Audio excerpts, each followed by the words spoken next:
வணக்கம்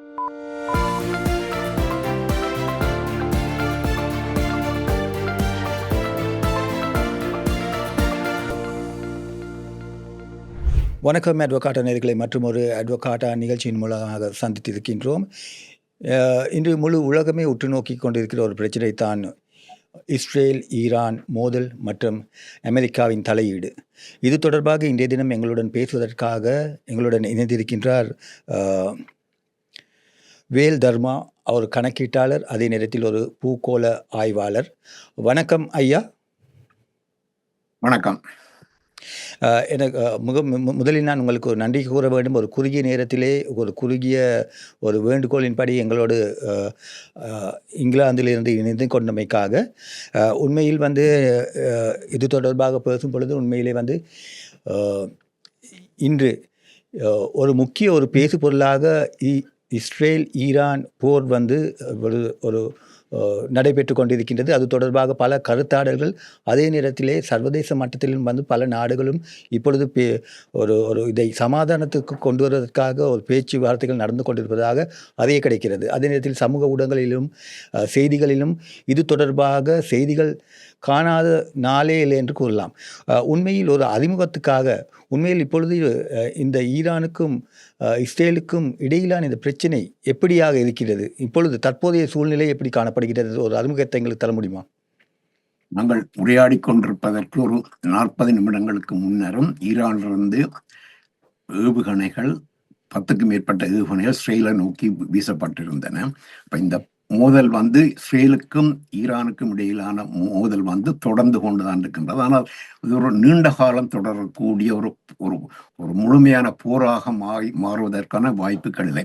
இந்த இருவருக்கும் இடையிலான மோதல் இந்த வான்வழியாக மட்டும்தான் நடக்கின்றது. தரைவழியாக நடப்பதற்கு வாய்ப்பே இல்லை என்று சொல்லலாம். இரண்டு நாடுகளுக்குள்ளே மேலும் 2 நாடுகள் இருக்கின்றன. சிரியா, ஈராக் போன்ற நாடுகள், மற்ற ஜோர்டான் போன்ற நாடுகள் இருக்கின்றன. இப்ப குறைந்த 2 நாடுகளை கடந்தான் ஒரு நாட்டு படை இன்னொரு நாட்டுக்கு போக முடியும். இந்த ஆளில்லா போர் விமானங்கள், ஏவுகணைகள், மற்றது விமானத்திலிருந்து குண்டு வீசுதல், இவற்றை இப்ப ஈரானால இஸ்ரேலுக்கு ஒரு விமானத்தை அனுப்ப முடியாது. அந்த அளவுக்கு ஈரானிடம் புதிய விமானங்கள் எதுவும் இல்லை. அவர்களுடன் இந்த சிறந்த விமானம் MiG-29.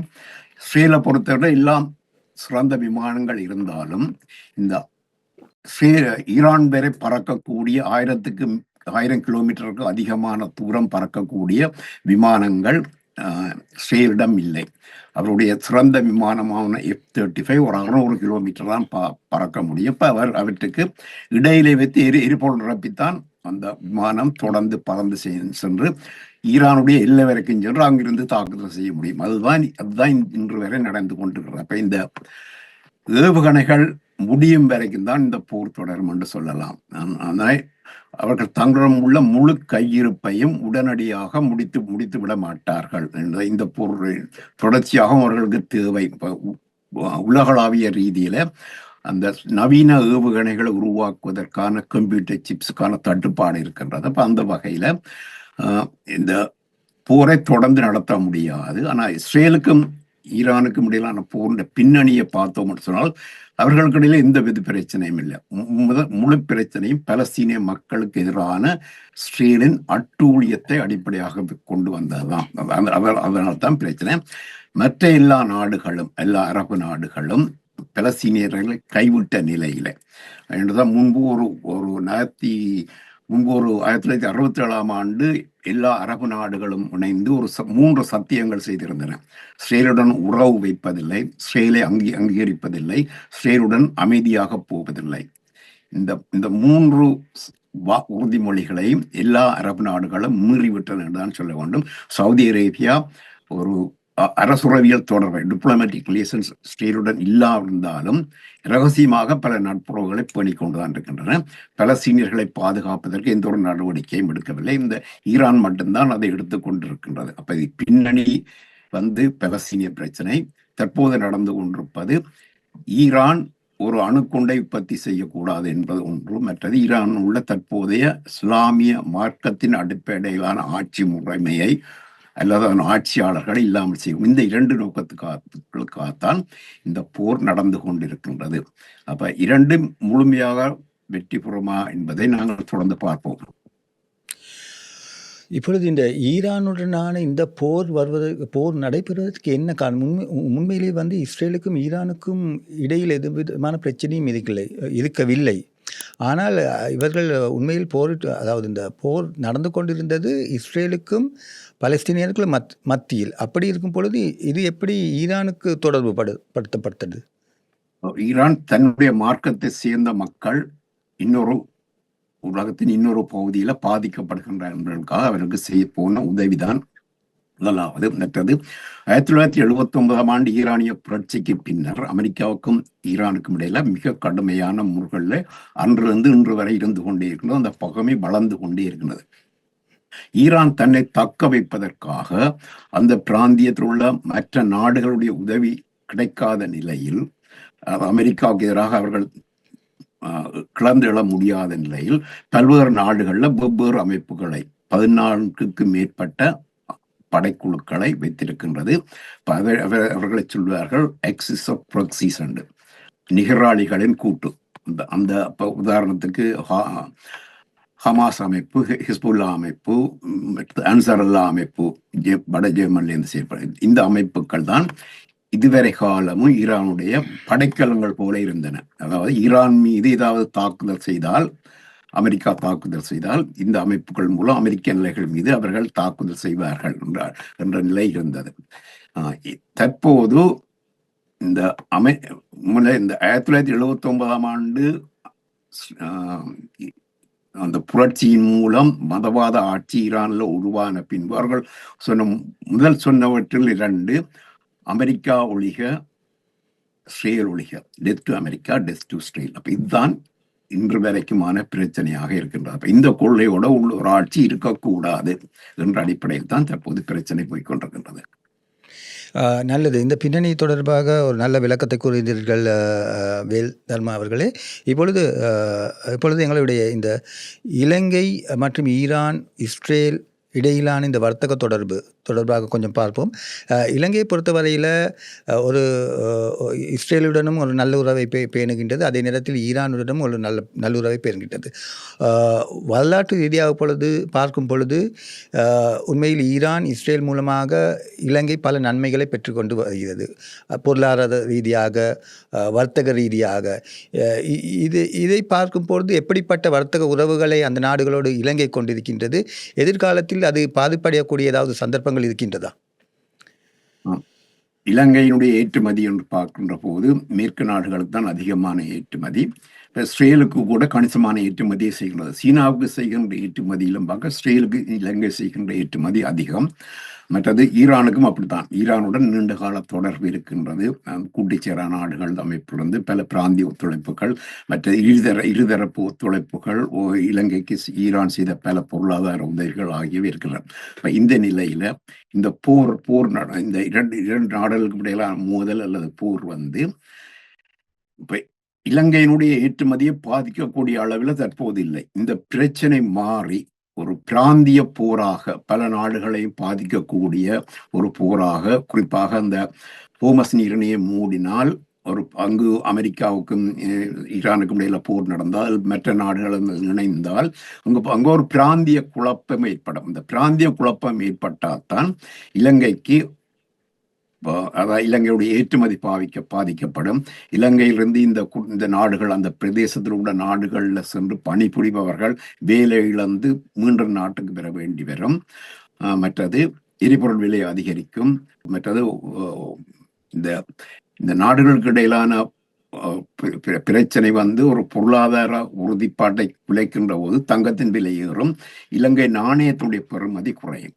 இது பெரிய பாதிப்பு. மற்றது எரிபொருள் விலையும் இலங்கையினுடைய நாணயத்தினுடைய பெறுமதியும் குறைந்தா இலங்கையில பணவீக்கம் அதிகரிக்கும், வேலையெல்லாம் பிரச்சனை, அது தொடர் சங்கிலியாக போய்கொண்டிருக்கும். அப்ப எப்ப இலங்கைக்கு பிரச்சனை வரும் என்றால், இஸ்ரேலுக்கும் ஈரானுக்கும் இடையிலான மோதல் ஒரு பிராந்திய போராக மாறுகின்றது. இப்ப இஸ்ரேலுக்கும் ஈரானுக்கும் இடையில் நடப்பது ஒரு முழுமையான போர் என்று சொல்ல முடியாது. அப்ப போர் நிபுணர்கள் அதை சொல்வது ஏஆர் கேம்பெயின் என்று தான் சொல்லுகின்றார். ஏஆர் கேம்பெயின் என்று வான் நடவடிக்கை.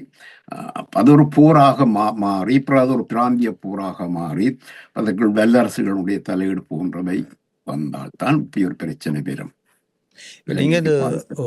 இப்பொழுது நீங்கள் இந்த வான் போர் என்று சொல்கிறீர்கள். அதாவது அதன் அதன் மூலம் எப்படி நாங்கள் விளங்கிக் கொள்வது? அதாவது வந்து இஸ்ரேல் எங்கேயோ இருக்கின்றது, ஈரான் எங்கேயோ இருக்கின்றது. அதுக்கு இடையில் பல நாடுகள் இருக்கின்றது. ஸோ அதனால் அவர்கள் வான் மூலமான போரை தொடுத்திருக்கிறார்கள். அதையா நீங்கள் சொல்ல வருகிறீர்கள்? அதான் அவர்கள் தரைவழியாக போரிட முடியாது. வலிமையான கடற்படை ஈரானிடம் இருக்கின்றது சொல்லலாம். இஸ்ரேலிலும் பார்க்க. ஸோ அப்படியாக இருக்கும் பட்சத்தில் இப்பொழுது அங்கே இலங்கையர்கள் இருக்கிறார்கள். அதே நேரத்தில் ஈரானிலும் இலங்கையர் இருக்கிறார்கள். இந்த சூழ்நிலையில் அவர்களுடைய பாதுகாப்பு குறித்தோ அவர்களுடைய பணி தொடர்பாகவோ எப்படிப்பட்ட நடவடிக்கைகள் அங்கு எடுக்கப்பட்டு கொண்டிருக்கின்றன? இலங்கை அரசு இந்திய அரசை வேண்டுகோள் விடுத்தது. அதாவது அந்த நாடுகளில் உள்ள தங்கள் குடிமக்களை பாதிப்படைகின்ற போது பாதுகாப்பாக வெளியேற்றுவது தொடர்பாக இலங்கை அரசு இந்தியாவுடன் கோரிக்கை விடுத்துள்ளதாக அறியப்படுகின்றது. மற்றபடி வெளிநாட்டு வாழ்கின்ற மக்களுக்கு அங்கு பெரிய கெடுபடி இல்லை. இப்ப இஸ்ரேலில் எல்லாம் பல அங்குள்ள இந்திய குடிமக்களுக்கு எதிராக சில கெடுபிடிகள் நடந்ததாக, அதாவது அவர்கள் அந்த தங்களுடைய வாழ்விடங்கள்ல இருந்து போய் அந்த பதுங்கு குழிகளுக்குள்ள போகின்ற போது அந்த பதுங்கு குழிகளுக்குள் இந்தியர்களை இஸ்ரேலியர்கள் அனுமதிக்கவில்லை என்ற ஒரு குற்றச்சாட்டு இருக்கின்றது. அப்படிப்பட்ட பிரச்சனைகள் அது இலங்கை மக்களுக்கும் சில நடந்திருக்கலாம், அது வெளிவராமல் இருக்கலாம். வேல் தர்மா அவர்களே, உண்மையில் வந்து இலங்கையோடு ஈரானை பொறுத்தவரையிலே வரலாற்று ரீதியாக ஒரு பாரிய வர்த்தக தொடர்பினை கொண்டிருக்கின்றது. எப்படிப்பட்ட வர்த்தக தொடர்பினை கொண்டிருக்கின்றது என்பதை கொஞ்சம் விளக்க முடியுமா? இலங்கையை பொறுத்தவரையில் இலங்கையுடைய வர்த்தகம் வந்து textile, tea, tourism and employees remittance இவை முக்கிய பங்கு வகிக்கின்றன. அப்ப இந்த அடிப்படையில் தான் எல்லா நாடுகளுடனும் இலங்கையினுடைய தொடர்புகள் இருக்கின்றன. அப்ப இந்த இலங்கையினுடைய ஏற்றுமதி கணிசமான அளவு ஈரானுக்கும் இஸ்ரேலுக்கும் சென்று கொண்டிருக்கின்றது. இந்த அப்படி சரியான அளவு உடனடியாக சொல்ல முடியாமல் இருக்கிறது. நீங்கள் பின்பு வேண்டுமென்றால் உங்களுடைய காணொளி மூலம் இணைத்துக் கொள்ளலாம். அந்த அடிப்படையில் தான் இலங்கையினுடைய பொருளாதாரத்துக்கு ஏதாவது பாதிப்பு ஏற்படலாம். அது உடனடியான பாதிப்பு வராது என்று நினைக்கின்றேன். இப்பொழுது உண்மையில் வந்து இப்போ இந்த போரோடு வந்து அமெரிக்காவும் தொடர்பு பட்டிருக்கின்றது. அப்படி இருக்கும் இந்த பட்சத்திலே வந்து இது வந்து ஒரு உலகப் போராக மாறக்கூடிய ஒரு சந்தர்ப்பம் இருக்கிறதா? அல்லது அதனை தடுத்து நிறுத்துவதற்கான பேச்சுவார்த்தைகள் இப்பொழுது நடைபெற்று வருவதாகவும் கேள்விப்படக்கூடியதாக இருக்கின்றது. தற்போதைய அந்த சூழ்நிலையை கொஞ்சம் எங்களுக்கு விளக்கி கூற முடியுமா? உலக போர் என்று இப்போ சொல்றாருன்னா ஐரோப்பிய நாடுகள் போர் புரிந்து ஐரோப்பிய நாடுகளும் வட அமெரிக்காவும் போர் செய்தால் தான் அதை உலக போர் என்று சொல்வார்கள். மற்றபடி அவர்கள் அதை உலக போர் என்ற பெயரையே கொடுக்க மாட்டார்கள்.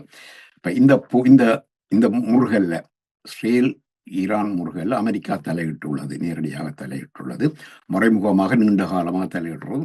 இப்ப தற்போது உள்ள சூழல்ல ஐரோப்பிய ஒன்றியம் இந்த போர்ல ஈடுபடுவதில்லை. போர் வேண்டாம், ஈரானுக்கு எதிரான இந்த ஒரு நடவடிக்கை அவர்கள் செய்வதில்லை என்று சொல்லிவிட்டார்கள். ரஷ்யா வேறொரு முனையில ஒரு போரை திறந்திருக்கின்றது. அது இன்னொரு முனையில இன்னொரு இடத்துக்கு படைகளை அனுப்புகின்ற நிலையில இல்லை. இப்ப சீனா வந்து இப்படிப்பட்ட விஷயங்களை தலையிடுவதில்லை. ஒரு ஊரமாக இருந்து கொண்டு தன்னுடைய வியாபாரத்தை செய்து கொண்டிருப்பதுதான் சீனாவுடைய கொள்கை.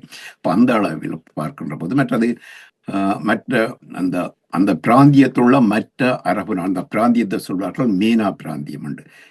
ME4 middle east, NA4 north Africa.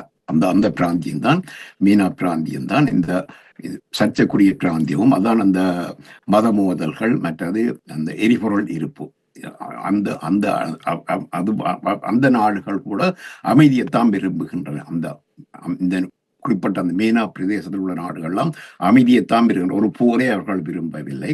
மற்றது தென் அமெரிக்கா பொறுத்தவர்கள் அவர்கள் பல நாடுகள் இஸ்ரேலுக்கு எதிரானதாக இருந்தாலும் அவர்கள் இந்த போரில் ஈடுபட மாட்டார்கள். அப்ப ஆசிய நாடுகள் இது ஒரு பிராந்திய போராக மட்டும்தான் மாறுவதற்கு வாய்ப்பு இருக்கின்றது ஒழிய அதிலும் ஆக குறைந்தது ஒரு 3 அல்லது 4 நாடுகள் தான் சம்பந்தப்படக்கூடியதாக இருக்க முடியும். இது ஒரு உலக போராக வருவதற்கான வாய்ப்பு இல்லை.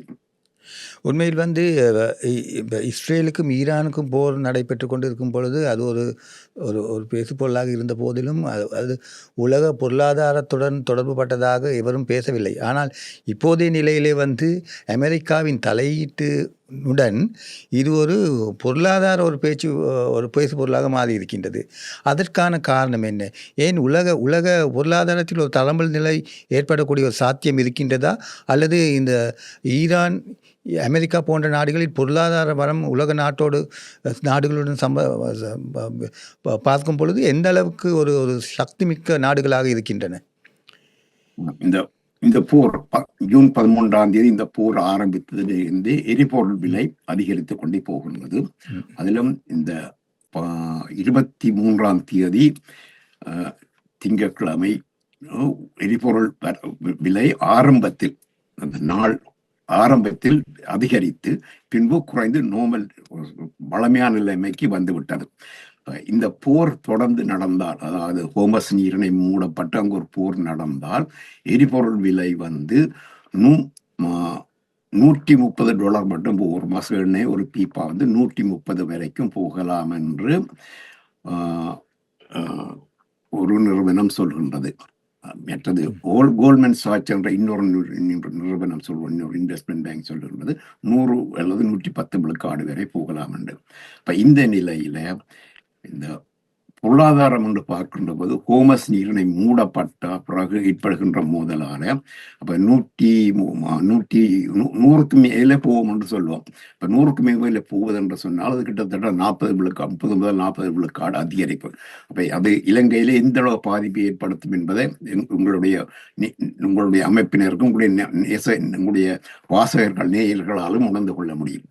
இந்த பிரச்சனைக்கும் பொருளாதாரத்துக்கும் உள்ளது இந்த எரிபொருளும், குறிப்பாக இந்த ஹோமஸ் நீரிணை ஊடாக பல மில்லியன் டாலர் எரிபொருட்கள் ஒவ்வொரு நாளும் சென்று கொண்டிருக்கின்றன. மசகு எண்ணெய் மட்டுமல்ல எரிவாயு. இந்த கிட்டத்தட்ட உலக எரிபொருள் தேவை என்ற 20 முதல் 25 விழுக்காடு அந்த ஹோமஸ் நீரிணை ஊடாக செல்கின்றது. அந்த ஹோமஸ் நீரிணையாக செல்லுகின்ற அந்த எரிபொருள் தாங்கிகள் மீது தாக்குதல் செய்தால், அதை முற்றாக தடை செய்தால்தான் இந்த உலகத்துக்கு ஒரு பொருளாதார பிரச்சனை ஏற்படும். இப்ப இதற்கு முன்னரே ஈரான் அதில் முயன்று தோல்வியடைந்ததாகத்தான் சொல்லப்படுகின்றது ஹோமஸ் நீரிணை மூடுவதில். அந்த நீரிணையினூடாகத்தான் ஆசிய நாடுகளுக்கு இதுவரை எரிசக்திகள் வந்து கொண்டிருக்கிறதா? அப்படியா? அந்த பாதை மூடப்பட்டால் ஹோமஸ் நீரிணையா செல்கின்ற அந்த எரிபொருள் வந்து கிட்டத்தட்ட 76 விழுக்காடு வந்து ஆசிய நாடுகள் தான் போகின்றது. அவையாவும் ஈரானுடைய நட்பு நாடுகள் என்பதை நாங்கள் கருத்தில் கொள்ள வேண்டும். அப்படி என்று சொன்னால் அந்த நீரிணை மூடப்படும் பட்சத்தில் வந்து அது இலங்கைக்கு பாரிய தாக்கத்தை ஏற்படுத்தக்கூடிய ஒரு சந்தர்ப்பம் இருக்கிறது. இலங்கை உள்ளிட்ட அனைத்து ஆசிய நாடுகளுக்கான எரிபொருள் விநியோகம் தடைப்படும்.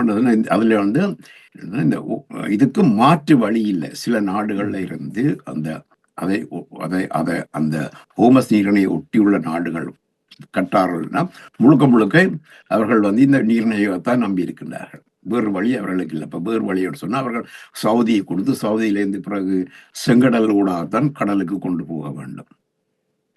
இப்போ இந்தியா பொறுத்தவரையில் நிறைய பணியாளர்கள் ஈரானை விட்டு வெளியேறி இருக்கின்றார்கள். இப்போ இந்த சூழ்நிலையில் வந்து இலங்கை பணியாளர்கள் எப்படிப்பட்ட ஒரு சூழ்நிலையில் இருக்கிறாங்க? அவங்க வெளியேறக்கூடிய சந்தர்ப்பம் இருக்கிறதா? இலங்கை பணியாளர்கள் இத்தனை பேர் என்ற தகவல் எனக்கு சரியாக தெரியவில்லை. ஆனால் எல்லா மத்திய கிழக்கு நாடுகள்ல அல்லது வந்து அந்த மீனா பிரதேசத்தில் உள்ள நாடுகள்ல இலங்கையர்கள் பலர் பணிபுரிகின்றார்கள். சொந்தமாக தொழில்கள் நடத்துபவர்களும் உள்ளார்கள். அப்ப அவர்களுக்கு இதுவரையில யாரும் கொல்லப்பட்டதாகவோ அல்லது பாதிக்கப்பட்டதாகவும் இல்லை. யாரையும் பெருமளவில் வெளிநாடுகளுக்கு அனுப்பினதாகவும் இல்லை. ஆனால் இந்த இஸ்ரேலுக்காக உளவு பார்ப்பவர்கள் என்று சொல்லி, அதாவது வேறு நாட்டவர்கள், ஆசிய நாட்டைச் சேர்ந்தவர்கள் பலர் இஸ்ரேலுக்காக ஈரானில் ஒரு கூலி உளவாளிகளாக செயற்படுவதாகவும் அதற்காக அவர்கள் மீதான கெடுபிடி நடப்பதாகவும் அறியக்கூடியதாக இருக்கின்றது. இப்பொழுது இந்த யுத்த நிறுத்தத்துக்கான பேச்சுவார்த்தைகள் எந்த அளவுக்கு நடைபெற்று கொண்டிருக்கிறது? அதை பற்றி ஒரு தகவலை தர முடியுமா? இந்த ட்ரம்பினுடைய கட்சிக்குள்ளேயே அவருடைய நெருங்கிய சகாக்களுடைய இந்த போர் என்ற ஒன்று தொடங்கக்கூடாது. எந்த ஒரு போரையும் ட்ரம்ப் தொடங்கக்கூடாது. ட்ரம்புடைய தேர்தல் வாக்குறுதியிலே அதுதான் இருந்தது. நான் எந்த ஒரு தேவையில்லாத போர் ஒன்றையும் தொடக்க மாட்டேன். இது கூட ட்ரம்ப் ஒரு ஒரே ஒரு தாக்குதல் தான், தொடர்ந்து எந்த ஒரு தாக்குதலும் ட்ரம்ப் செய்வார் என்று எதிர்பார்க்க முடியாது.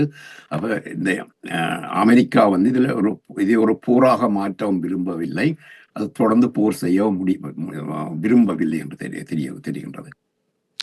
ஏற்கனவே 100க்கு 40% வரி விதித்துள்ள நிலையிலே மிகவும் ஒரு பாரிய தாக்கத்துக்குள்ளான இலங்கை பொருளாதாரம் ஏற்கனவே ஒரு பொருளாதார வீழ்ச்சியிலிருந்து மீண்டு கொண்டிருக்கின்ற இந்த இலங்கை மீண்டும் இப்படிப்பட்ட ஒரு போர் சூழ்நிலையினால் பாதிக்காமல் இருப்பதற்கு இலங்கை போன்ற நாடுகளில் என்ன மாதிரியான நடவடிக்கைகளை மேற்கொள்ளக்கூடிய ஒரு சாத்தியப்பாடு இருக்கிறது? என்ன மாதிரி வழிமுறைகளை நாங்கள் பின்பற்றலாம்? ஏற்றுமதிகள் வேண்டும் சொன்னால் மாற்று வழிகளை கையாளலாம். அந்த எரிபொருளுக்கு மாற்று வழி கையாளுவதுதான் ஒரு சிரமமான காரியமாக இருக்கும். உடனடியாக அந்த மின்சாரம், நீரிலிருந்து மின்சாரம் போதிய அளவு இலங்கையில் எடுத்துக் கொண்டிருக்கின்றார்கள், மேலும் எடுக்கலாம்.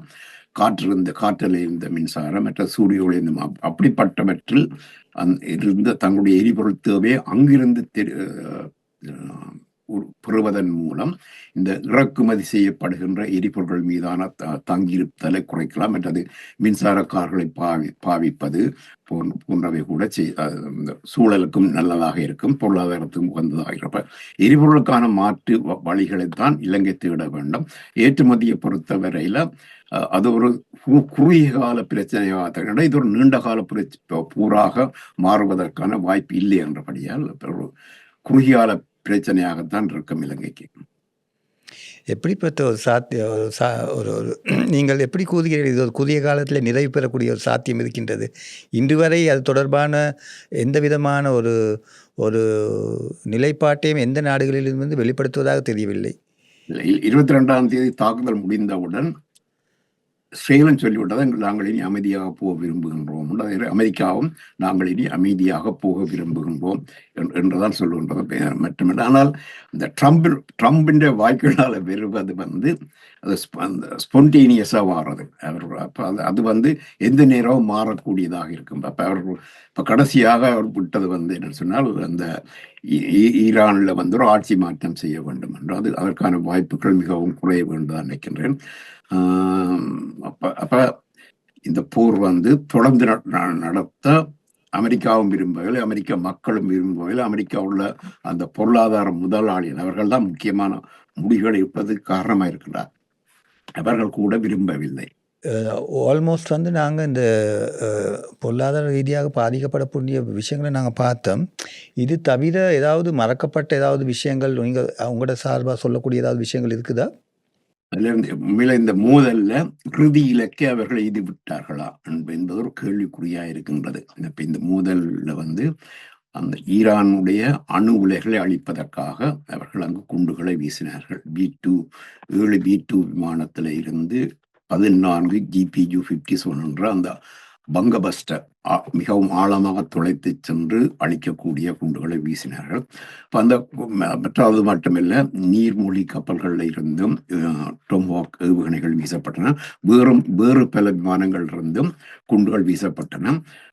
அது குண்டு வீசின உடனேயே ட்ரம்ப் சொல்லிவிட்டார், இது டோட்டலி அண்ட் கம்ப்ளீட்லி ஒப்ளிட்ரேட்டட், முற்றாக துடைத்தளிக்கப்பட்டு விட்டது என்று. ஆனால் அமெரிக்க படத்துறை நிபுணர்கள் அப்படி சொல்லவில்லை, ஐக்கிய நாடுகள் சபை அதை அப்படி சொல்லவில்லை. அவர் கருத்துக்களே முரண்பாடு இருக்கிறப்ப மற்றது நீங்க சொல்ல வரீங்க, அதை சொல்லுங்க. வேல்தன்மா அவர்களே, ஏற்கனவே இதே மாதிரியாக ஈராக்குடன் அமெரிக்கா போரிட்ட தருணத்திலே அதே ஒரு காரணத்தை கூறிக்கொண்டு, அதாவது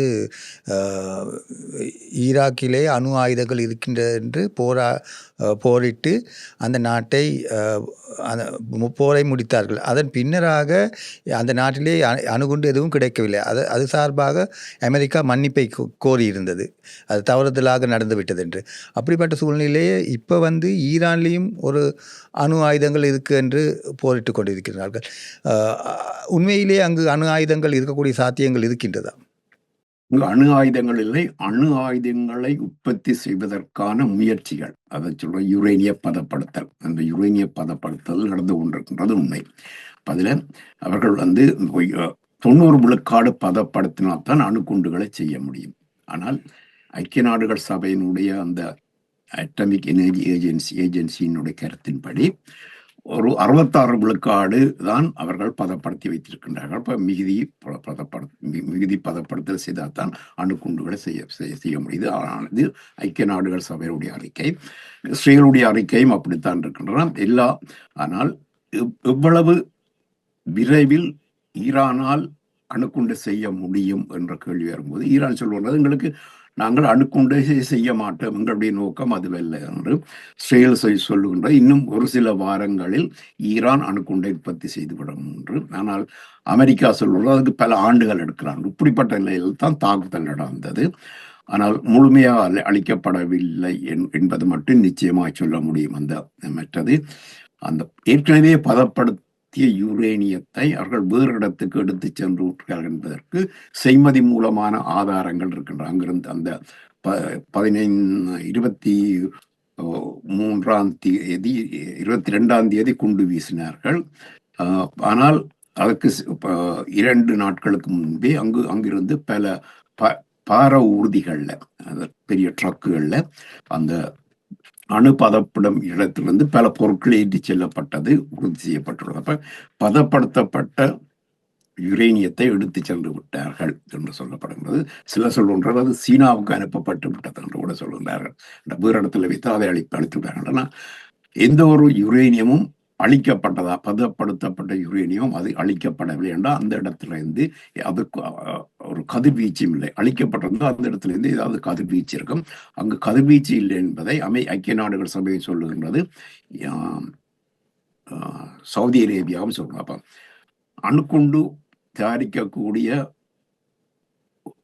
யுரேனியம் அழிக்கப்படவில்லை, அல்லது அங்கு இருக்கவில்லை என்றுதான் சொல்ல உண்டு. அப்ப அணுகுண்டு நிச்சயமாக இல்லை. அப்ப அணுகுண்டு தயாரிக்க முன்னம் அவர்கள் அழித்து விடுவோம் என்று சொன்னது அது உண்மையா, அல்லது ஈரானை அழிக்க வேண்டும் என்பதற்காக இது ஒரு அணுகுண்டை ஒரு சாட்டாக வைத்து செய்கின்றார்களா என்றதும் ஒரு கேள்வியாக இருக்கின்றது.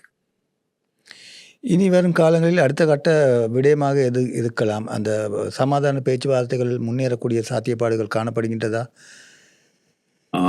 ஈரான் சொல்லிவிட்டது சமாதான பேச்சுவார்த்தை இல்லை என்று சொல்லி, நாங்கள் சமாதான பேச்சுவார்த்தை செய்து கொண்டிருக்கும் போது அமெரிக்காவோட செய்து கொண்டிருந்தார்கள். கட்டார் நாட்டிலேயும் வேறு பல நாடுகளிலேயும் 5 கட்ட பேச்சுவார்த்தை முடிந்து 6வது கட்ட பேச்சுவார்த்தை தொடங்க இருக்கின்ற நேரத்தில் தான் இந்த குண்டு தாக்குதல்கள் நடந்திருக்கிறது. அப்ப ஈரான் அந்த பேச்சுவார்த்தையில் தான் விலகிவிட்டதாக சொல்லுகின்றது.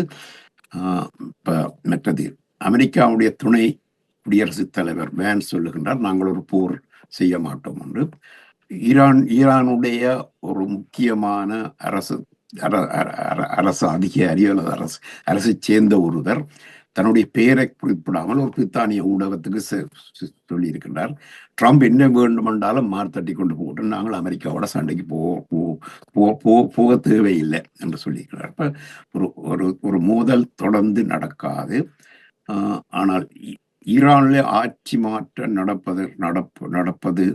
நடத்த வேண்டும் என்பதான முயற்சியை அவர்கள் தொடர்ந்து எடுத்துக் கொண்டிருந்தார்கள் தான் இந்த பிரச்சனை மேலும் தீவிரமடையும்.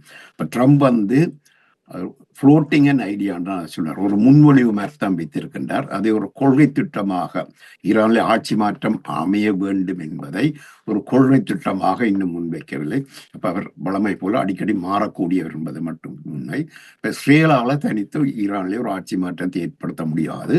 மற்றது இப்படிப்பட்ட ஒரு தாக்குதல் செய்து போட்டு இஸ்ரேல் ஒரு தாக்குதலை செய்து போட்டு நெத்தன்யாஹு சொல்லுகின்றார், ஈரானிலே ஒரு ஆட்சி மாற்றம் வேணும் என்று சொன்னால் அது அந்த எதிர்மறையான விளைவைத்தான் ஏற்படுத்தும். நெத்தன்யாஹு சொன்னார் சொன்னால் ஆட்சியாளர்கள் மீது ஈரானிய மக்களுக்கு உள்ள அன்பு அல்லது அவர்களுக்குள்ள பற்று அதிகரிக்குமே ஒழிய குறையாது. அப்படி என்றால் இந்த இந்த இந்த போர் அதாவது அவர்களுக்கு முக்கிய நோக்கமாக இருக்கிறது ஈரானில் இருக்கக்கூடிய ஆட்சி மாற்றத்தை, அதைத்தான் எதிர்பார்த்து கொண்டு இந்த யுத்தத்தை செய்கிறார்களா? உண்மையில் உண்மையான நோக்கம் என்னது? அப்படி என்றால் இப்போ ஒரு சாரார் கூறுகிறார்கள் ஈரானில் இருக்கக்கூடிய வளங்களை நோக்கமாக கொண்டு தான் இந்த போர் நடைபெற்று கொண்டிருக்கின்றது என்று ஒரு சாரார் கூறுகின்றார்கள். இதில் எது உண்மை? அது அது ஒரு காரணம். ட்ரம்பை பொறுத்த வரையில உலக எங்கும் உள்ள அந்த மினரல்ஸ் அல்லது ரேயா எர்த் எலிமெண்ட்ஸ் என்று சொல்லப்படுகின்ற அருமண் மூலிகங்கள் எங்கெங்கு இருக்கின்றதோ அங்கெல்லாம் தாங்கள் இருக்க வேண்டும். அது அந்த நிலம் தங்களுக்கு சொந்தமானது என்ற கொள்கையுடன் இருக்கின்றன. அப்ப ரேயா எர்த் எலிமெண்ட் என்று சொல்லப்படுகின்ற ஒரு சில மூலகங்கள் இருக்கின்றன. அவை இந்த நவீன தொழில்நுட்பங்களுக்கு கைபேசிகள், மற்றது ஏவுகணை செலுத்திகள், ஏவுகணைகள், மற்றது செயற்கை நுண்ணறிவுக்கு தேவையான கருவிகள், மற்றது பேட்டரிகள் போன்றவற்றை உருவாக்குவதற்கு. அப்ப அது ஈரான்ல இருந்தால் அது இருக்கும் என்று தான் நினைக்கின்றேன். அதை கொள்ளையடிப்பதற்கு இதற்காகத்தான் இந்த ஈரானில் ஒரு ஆட்சி மாற்றம் என்ற கொள்கை தற்போது புதிதாக முன்வைக்கப்பட்டுள்ளது. இது ஒரு அதாவது இது உலக நாடுகளுக்கு எந்த அளவுக்கு, அதாவது அவர்கள் பொய்யை கூறித்தான் இந்த யுத்தத்தை செய்கின்றார்கள் என்றால் இதை ஒரு சமாதான ஒரு பாதைக்கு மீட்டு செல்லலாம் அல்லவா? அதாவது இந்த ஐக்கிய நாடுகள் என்ன செய்து கொண்டிருக்கின்றது இந்த சூழ்நிலையில்? ஐக்கிய நாடுகள் பொறுத்தவரை அது ஒரு செல்லக்காசு என்பது உலகறிந்த உண்மையாகிவிட்டது. இப்ப அமெரிக்காவுக்கு எதிராக இல்ல இஸ்ரேலுக்கு எதிராக எந்த ஒரு நடவடிக்கையும் ஐக்கிய நாடுகள் சபையில செய்ய முடியாது. அவர்கள் ஒரு அறிக்கையை மட்டும் வெளியிடலாம், ஒரு கூட்டத்தை கூட்டலாம், ஆனால் இந்த ஈரானுடைய எரிபொருளே அதிகம் தங்கி இருப்பது சீனா. அந்த ஈரானுக்கு எதிரான பொருளாதார தடை விதிக்கப்பட்ட நிலையில ஈரான் மலிவு விலையில் பெருமளவு எரிபொருளை பெற்றுக் கொண்டிருக்கின்றது சீனாவால் தான் அதை ஈரானுக்கு நேரடியாகவோ அல்லது மறைமுகமாகவோ உதவி செய்து அங்குள்ள ஆட்சியை அமெரிக்கா பக்கம் போகாமல் செய்ய வேண்டும். சீனாவுடைய முக்கிய நோக்கம், தற்போதைய முக்கிய நோக்கம் இந்த ஒரு துருவ உலக ஒழுங்கை பல்துருவ உலக ஒழுங்காக மாற்ற வேண்டும். தற்போது அமெரிக்கா மட்டும் உலகத்தில் ஆதிக்கம் செலுத்துகின்ற ஒழுங்கு இருக்கிறது. அந்த ஒழுங்குதான் சொல்லுகின்றது இஸ்ரேல் அணுகுண்டை வைத்திருக்கலாம், ஈரான் வைத்திருக்க கூடாது. இது ஒரு அநீதியான ஒழுங்கு என்பது எல்லோருக்கும் தற்போது தெரியும். அதை மாற்றுவதற்கின்ற முயற்சியெல்லாம் சீனா தொடர்ச்சியாக நடந்து கொண்டிருப்ப ஒரு புறம் ஐக்கிய அமெரிக்கா, இன்னொரு புறம் ஐரோப்பிய ஒன்றியம், மற்றது சீனா, ரஷ்யா, இந்தியா, இந்த நாடுகள் பலமிக்க நாடுகளாக அல்லது வேறு நாடுகளும் இணைந்து கொள்ளலாம். அவர்களுடைய ஆதிக்கத்தின் அடிப்படையில், பல நாடுகளுடைய ஆதிக்கத்தின் அடிப்படையில் உருவாவது அந்த பல்துருவ ஒழுங்கு. இந்த பல்துருவ ஒழுங்கை நோக்கி கூட அக்கறை காட்டுவது, அதை நோக்கி நகர்ந்து கொண்டிருப்பது சீனாதான். ஈரான் தோல்வியடைந்து அமெரிக்கா பக்கம் போனால் அந்த பல்துருவ ஒழுங்கிற்கான முயற்சி தோற்கடிக்கப்பட்டுவிடும். அதற்காக சீனா நிச்சயம் நேரடியாகவோ மறைமுகமாகவோ ஈரானுக்கு உதவி செய்ய வேண்டும். ஆனால் பாகிஸ்தான் ஈரானுக்கு உதவி செய்வதில் மிகவும் முனைப்பு காட்டுகின்றபடியால் அதற்கு பின்னணியில சீனா இருக்கலாம். இப்படிப்பட்ட ஒரு சூழ்நிலையில் நீங்கள் அந்த கூறுறபடி ஈரான் இப்பொழுது ஈரானின் வெளிநாட்டு அமைச்சர் அவர் ரஷ்யாவை நோக்கி சென்றிருக்கின்றார். அவருடைய ரஷ்யாவுக்கு போயிருக்கிறார். இப்படிப்பட்ட சூழ்நிலை அவர் ரஷ்யாவின் உதவியை பெற்றுக்கொண்டு ஏதாவது யுத்தத்தை முன்னெடுக்கக்கூடிய ஒரு திட்டம் இருக்கின்றதா, அல்லது எப்படிப்பட்ட ஒரு சூழ்நிலை அமையக்கூடியதா இருக்கும்? ரஷ்யாவும் சொல்லியிருக்கிறது அவர்கள் உதவி கேட்டால் நாங்களும் வருவோம் என்று. அப்படிப்பட்ட ஒரு பட்சத்தில் யுத்தம் மேலும் ஒரு உக்கிரமடையக்கூடிய ஒரு சாத்தியம் ஒன்று இருக்கிறதா? ரஷ்யா பொறுத்த வரையில ஈரான் அவருடைய நட்பு மிகவும் அவசியமான ஒன்றாகி இருக்கின்றது. இந்த உக்ரைன் போருக்கு பின்னர் அவர்களுக்கு இடையிலான உறவு பல மடங்கு அதிகரித்துள்ளது என்று சொல்லலாம். படத்துறை ஒத்துழைப்பு, அரசுறவியல் ஒத்துழைப்பு போன்றவற்றில். இப்ப தற்போது உள்ள சூழ்நிலையில ஈரானுக்கு ரஷ்யா படைக்கலங்களை வழங்க முடியாது என்ற நிலை இருக்கின்றது. ஆனால் சில படைக்கலங்களை வழங்கலாம்.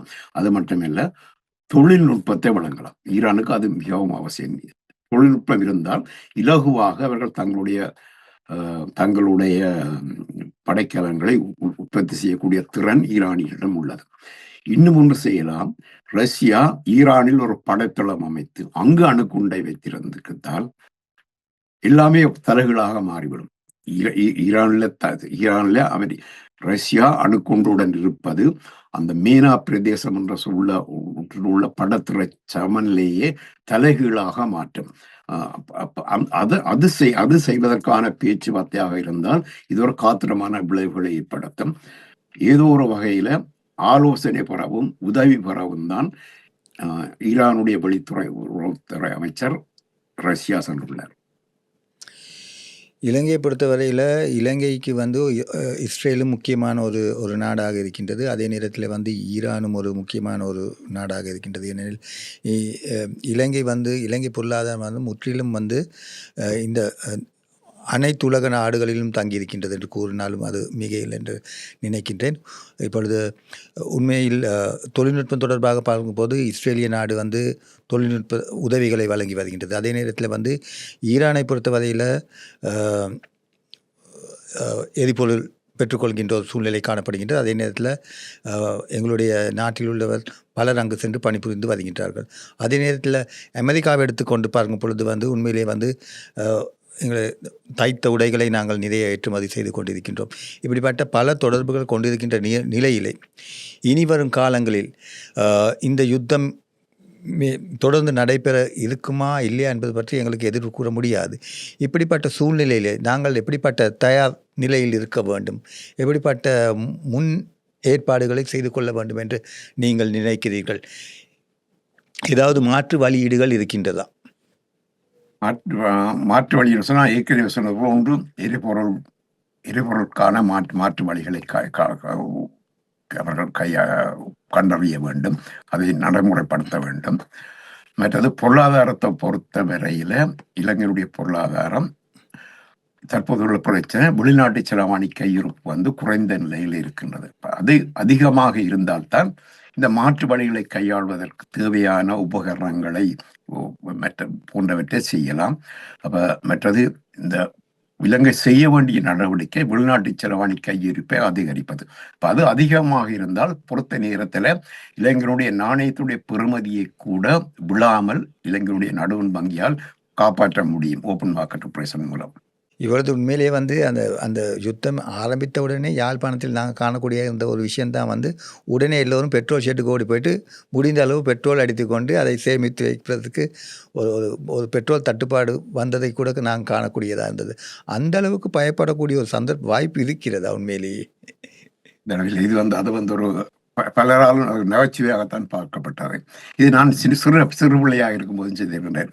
இது ஒரு பிரச்சனை, மண்ணெண்ணெய் பிரச்சனை ஆனோடனே அம்மா பெரிய ஒரு கேனை தந்தியோட போய் மண்ணெண்ணெய் வாங்கி மண்ணெண்ணெய்க்கு தட்டுப்பாடு பெறப்பதாம் இதெல்லாம் முன்னேற்பாடு நடவடிக்கைகளை செய்கின்றது. அது வழக்கம் மொழியை மற்றபடி அந்த உடனடியாக அந்த அளவுக்கு பிரச்சனை இல்லை. பெட்ரோல் ஸ்டேஷனில் கியூவில் நிற்க வேண்டிய அவசியம் இல்லை. ஆனால் உண்மையில் வந்து ஈரானிலிருந்து மட்டும்தான் நாங்கள் பெட்ரோலை இறக்குமதி செய்கின்றோமா, வேறு நாடுகள் இருக்கின்றதா? பல நாடுகள் இருக்கின்ற மாற்று வழிகள். அப்படி ஒரு பிரச்சனை வரும்போது இப்போ இலங்கையை கேட்டுக்கொண்டால் இன்னொரு கட்டார் தூதுவரிடம் போய் எங்களுக்கு எரிபொருள் தட்டுப்பாடாக இருக்குது, ஏதாவது ஒரு கப்பலை அனுப்பிடும் கூட தான் கட்டார் வந்து ஒரு நடுநிலை நாடுன்றபடியா அதையே அனுப்பி வைக்கக்கூடிய மனிதநேய அடிப்படையில் அனுப்பி வைக்கும். வேல் தர்மன் அவர்களே, மிகவும் நன்றி. உங்களுடைய இந்த விளக்கங்களுக்கு உண்மையில் வந்து இலங்கையை பொறுத்த வரையில் ஏற்கனவே ஒரு பாரிய பொருளாதார பிரச்சனையில் இருந்த சூழ்நிலையில் மெதுவாக மீண்டு வருகின்ற இந்த சூழ்நிலையில் மற்றும் ஒரு தாக்கத்தை, அதாவது ஒரு ஷாக் வேவை திரும்ப தாங்கக்கூடிய ஒரு சக்தி இருக்கின்றதா என்பது தெரியாது. இப்படிப்பட்ட இந்த மிக பாரிய அளவில் வந்து வெளிநாட்டு அந்நிய செலாவணியை நம்பியிருக்கின்ற இந்த சூழ்நிலையில் இப்படி ஒரு யுத்தம் நடைபெற்று மீண்டும் ஒரு ஒரு ஒரு ஒரு ஒரு ஒரு பொருளாதார நெருக்கடிக்கு செல்லுமாக இருந்தால் வந்து இலங்கை மீண்டும் பின்னோக்கி செல்லக்கூடிய ஒரு சந்தர்ப்பம் இருக்கின்றது. அத்துடன் வந்து நாங்கள் எங்களுடைய வேண்டுகோளை ஏற்றி ஒரு குறுகிய நேரத்திலே எங்களுடைய இந்த நேர்காணலுக்கு வருகை தந்தமைக்காக நன்றி, இணைந்து கொண்டமைக்காக நன்றியை தெரிவித்துக் கொள்கின்றோம். இது தவிர இறுதியாக உங்களுக்கு இந்த நிலைமை தொடர்பாக, இந்த போர் தொடர்பாக உங்களுக்கு ஏதாவது கூற வேண்டிய ஏதாவது இருக்கின்றதா? மேலதிகமாக ஒன்றுமில்லை, இந்த பரபரப்பான தலையங்கங்களை பார்த்து மக்கள் மாறக்கூடாது, சொல்ல வேண்டிய ஒன்றாக இருக்கின்றன. அதாவது ஊடகங்களிலே வந்து பொய் செய்திகளும் எப்படிப்பட்ட செய்திகளை நீங்கள் காண்கிறீர்கள்? அதாவது இந்த மூன்றாம் உலக போர் வருகின்றது, இந்த அங்கே அடிக்கிறான், அமெரிக்கா அடிக்கிறான், சீனா போருக்கு போகுது, ரஷ்யா போகுது, அப்படிப்பட்ட அந்த நம்ப முடியாத, அது உங்களுக்கே தெரியும், அதை வாசிக்கின்ற போது தெரியும், அதை நம்பக்கூடாது. அதாவது 3வது உலகப் போருக்கான சந்தர்ப்பம் இல்லை என்றே கூறுகிறீர்கள். ஓகே. வேல்தால் அவர்களே, மிகவும் நன்றி. எங்களுடைய அட்வொகாட்டா ஸ்டுடியோவுடன் இணைந்து கொண்டமைக்காக மற்றொரு நிகழ்ச்சியில் உங்களை சந்திக்க எதிர்பார்க்கின்றோம். உங்களுக்கும் எனக்கு வாய்ப்பை தந்த அட்வொகேட்டா நிறுவனத்துக்கும் எனது அன்பும் நன்றியும். இதுவரை எங்களுடன் இணைந்த நேயர்களுக்கும் நன்றி. இது தொடர்பாக உங்களுக்கு ஏதேனும் கருத்துக்கள் இருந்தால் எங்களுடைய கமெண்ட் பாக்ஸில் பதிவிடவும். மீண்டும் மற்றொரு நிகழ்ச்சியில் சந்திக்கும் வரை நன்றி.